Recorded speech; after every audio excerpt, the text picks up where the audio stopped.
अस्सलामुअलैकुम स्टूडेंट्स, हम maths O level past paper कर रहे हैं। पेपर 1 अक्टूबर नवंबर 2019 का कोड है 4024/11 4A। हम इसमें अभी फ़िलहाल अलजेब्रिक क्वेश्चन कर रहे हैं। फैक्टराइज फोर्थ का ए पार्ट है, फैक्टराइज 1 - 36p²। हम देख रहे हैं कि ये दोनों परफेक्ट स्क्वायर हैं।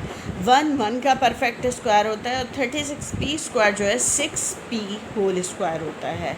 तो दो स्क्वायर की वैल्यूज़ हों, दरमियान में माइनस साइन हो, तो हमने जो फार्मूला अप्लाई करना होता है वो होता है a² - b² = a - b × a + b। हमारे पास a की जगह यहाँ 1 मौजूद है और b की जगह हमारे पास 6p है, तो इसलिए हम इसे लिखेंगे 1 - 6p × 1 + 6p। ये हमारा आंसर आ जाएगा। सेकंड पार्ट इसका यानी फोर्थ का b पार्ट है, हमारे पास है 4x + 3y + xy + 12। तो अब हम ऐसे करेंगे कि दोनों x वाले एक साथ लिख लें ताकि कुछ कॉमन आ सके, वरना इन दोनों में कॉमन नहीं आ रहा था। हमने लिखा 4x + xy, ठीक है। फिर उसके बाद ये हमारे पास आ रहा है 3y + 12। तो लेकिन इसमें मैं देख रही हूँ कि y बाद में है, तो इसलिए पहले मैं +12 लिखूँगी और उसके बाद +3y लिखूँगी, ताकि इसमें अगर y लास्ट में आ रहा है इसमें भी लास्ट में आ जाए। अब यहाँ से इन दोनों में से कॉमन क्या निकल रहा है? x कॉमन लेने के बाद मेरे पास यहाँ क्या आ रहा है? 4। यहाँ से भी x कॉमन ले लिया तो y, फिर प्लस साइन लिखा। ये दोनों किस टेबल में आते हैं? 3 के टेबल में। 3 के टेबल में 12 कब आता है? 4 पर। प्लस साइन लिखा। 3 के टेबल में 3 कब आता है? 1 पे, तो 1y आ रहा है। 1 लिखने की ज़रूरत नहीं है। अब 4 + y कॉमन ले लेंगे। 4 + y कॉमन लिया तो ये फैक्टर जब बाहर निकाल लिया हमने, तो यहाँ पर हमारे पास अब क्या बचा है? x + 3। ये आंसर आ गया। ये अब क्वेश्चन है हमारे पास, y is directly proportion to x when x = 4, y = t। Find x in terms of t when y = 2। ये काफ़ी लंबा क्वेश्चन होता है और मैंने इसकी बहुत कम जगह छोड़ी है। अब मुझे इसे छोटा छोटा लिखना होगा। तो y डायरेक्टली प्रोपोर्शन है x के। पहले स्टेप में हम इनका रिलेशन लिखते हैं, फिर उसके बाद क्या होता है कि हम इसे हटाते हैं, प्रोपोर्शन के साइन को और एक कांस्टेंट लगाते हैं। फिर उसके बाद हमने पुट करनी है values, put the values of x and y in equation 1। Put the values of x and y, x और y की वैल्यूज़ पुट करेंगे जो हमें गिवन है 4 और इसके अलावा t और 4 हमें गिवन है। तो अब यहाँ हम y की वैल्यू पुट करेंगे t और x की वैल्यू पुट करेंगे 4। ये 4 यहाँ पर मल्टीप्लाई हो रहा है, इक्वल के इधर आकर डिवाइड हो जाएगा। तो इस तरह मेरे पास k की वैल्यू आ गई t/4। ये वैल्यू अब मैं पुट कर दूँगी इक्वेशन 1 में। इस इक्वेशन 1 में मैंने वैल्यू पुट करनी है k की। तो मेरे पास इक्वेशन 1 क्या बन जाएगी? y = k की जगह मैं लिखूँगी t/4 और x। ये आ गया xt/4। y की वैल्यू हमारी है xt/4। अब y की वैल्यू पुट करने पर x की वैल्यू टर्म ऑफ t में मालूम करनी है। तो अब इसमें पुट करेंगे, put the given value of y जो कि 2 दी हुई है हमें। ये 2 जो दी है वो अब हम इधर रख देंगे। तो 2 = xt/4। हमने वैल्यू कौन सी मालूम करनी है? x की। तो x को अकेला रखने के लिए ये 4 यहाँ आकर क्या हो जाएगा? मल्टीप्लाई, और t नीचे आकर क्या हो जाएगा? डिवाइड। तो हमारा x क्या आ रहा है?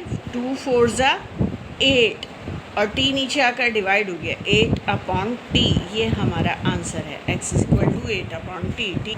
t की टर्म में हमारा ये आंसर आ जाएगा, यानी हम लिख देंगे x = 8/t। नेक्स्ट क्वेश्चन है, सॉल्व द साइमल्टेनियस इक्वेशन। तो इन इक्वेशंस को सॉल्व करने का तरीका ये होता है, आप कोई सा भी वेरिएबल की कोफिशिएंट को सेम कर दें। जैसे x के या सेम कर दें या y के। अगर हमने x के सेम करने हैं तो इक्वेशन 1 को हमें 3 से मल्टीप्लाई करना होगा। तो मैं लिखूँगी कि मल्टीप्लाई इक्वेशन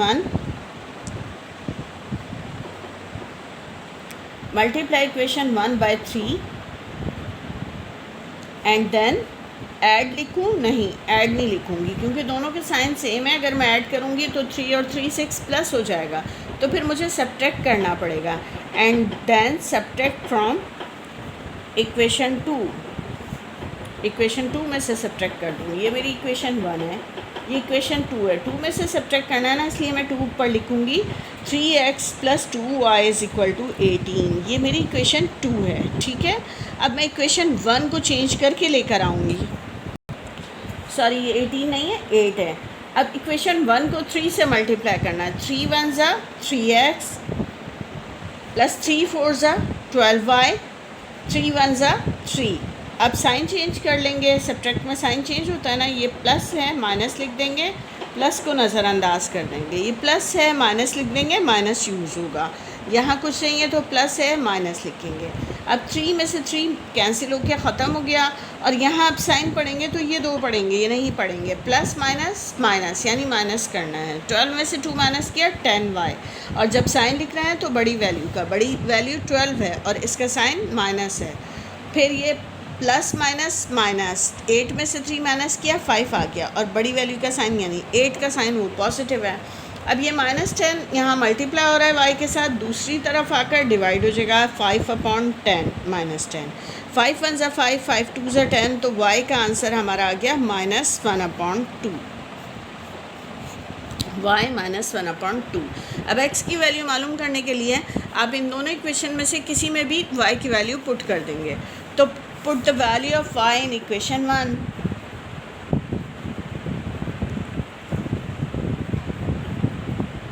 इक्वेशन 1 हमारी है x + 4y = 1, और y की वैल्यू अब मैंने यहाँ पुट की। y की वैल्यू -1/2 यहाँ पुट कर दी। अब ये कैंसिल हो जाएगा। 2 × 1 = 2, 2 × 2 = 4, फिर ये 2 × 1 = 2, प्लस माइनस माइनस 2 × 1 = 2। ये -2 इधर आकर इस इक्वल के दूसरी तरफ आकर प्लस हो जाएगा। x = 1 + 2, x = 3। तो ये x का आंसर भी हमारे पास आ गया, जो कि 3 है। 11a है, सिंप्लीफाई 7 - 3 (5k - 2)। तो हम लिखेंगे 7 - 3 से मल्टीप्लाई कर देंगे अंदर की वैल्यूज़ को। 3 × 5 = 15k, माइनस माइनस प्लस, 3 × 2 = 6। अब लाइक टर्म्स को सिंप्लीफाई करेंगे। 7 और 6 प्लस हुआ, 13 हो गया। 13 - 15k, ये आंसर आ गया इसका। Solve the equation. 5x² - 3x = 0, 5x² - 3x = 0। अच्छा, मैंने आपको बताया था 2 टर्म्स हों और दरमियान में माइनस साइन हो तो परफेक्ट स्क्वायर देखते हैं, लेकिन यहाँ परफेक्ट स्क्वायर नहीं है दोनों। अब कॉमन ले लेते हैं। कॉमन इनमें आ रहा है x कॉमन लेने पे हमारे पास यहाँ क्या बचा है, 5x - 3 = 0। अब ये 2 फैक्टर हैं और इक्वल 0 है, तो हम हर फैक्टर को इक्वल 0 कर देंगे, यानी x = 0 एंड 5x - 3 = 0। ये जब करते हैं जब दरमियान में मल्टीप्लाई का साइन हो, फैक्टर्स बने हुए हों। तो एक आंसर हमारा x का आ गया 0। अब यहाँ से ये -3 इधर आकर क्या हो जाएगा, +3, 0 के इस तरफ आकर 5 इधर मल्टीप्लाई हो रहा है, इधर आकर डिवाइड हो जाएगा 3/5। दूसरा आंसर हमारा ये आ रहा है, यानी 0 एंड 3/5, ये आंसर आ गया। इस पेपर का लास्ट क्वेश्चन है 12th का c part. Simplify y⁻³ 3/2 multiply by 4 y⁻1/4। तो हम 4 वैसे ही लिख देंगे और उसके बाद 2 सेम जो हैं हमारे पास वेरिएबल हैं, तो हम उनके एक दफ़ा लिखकर उनके कोफिशेंट को ऐड कर देंगे, यानी 3/2 + 1/4 कर देंगे। और फिर इसे हम रफ वर्क में सॉल्व कर लेंगे। 3/2 + 1/4 को एलसीएम लिया। 2 और 4 का एलसीएम क्या आता है, 2 और 4 का एलसीएम 4 आता है। 2 × 1 = 2, 2 × 2 = 4, 2 × 1 = 2, 2 × 2 = 4, 4 एलसीएम आया। 2 के टेबल में 4 किस नंबर पर आता है, 2 × 2 = 4। उस 2 से इस 3 को मल्टीप्लाई किया तो 2 × 3 = 6। 4 के टेबल में 4 किस नंबर पर आता है, 1 पे। उस 1 को इस 1 से मल्टीप्लाई किया, 1 × 1 = 1। 6 में 1 प्लस किया, 7/4। तो हमारे पास ये आंसर आ गया 4y⁻7/4। बहुत खुशकिस्मत बच्चे हैं जिनके पास ये पेपर आया था इतना इजी। अच्छा, ये इसका आंसर आ गया। अब आज तक के लिए इतना ही। अब मिलते हैं अपनी नेक्स्ट वीडियो में नेक्स्ट पेपर के साथ। जब तक के लिए अल्लाह हाफ़िज़।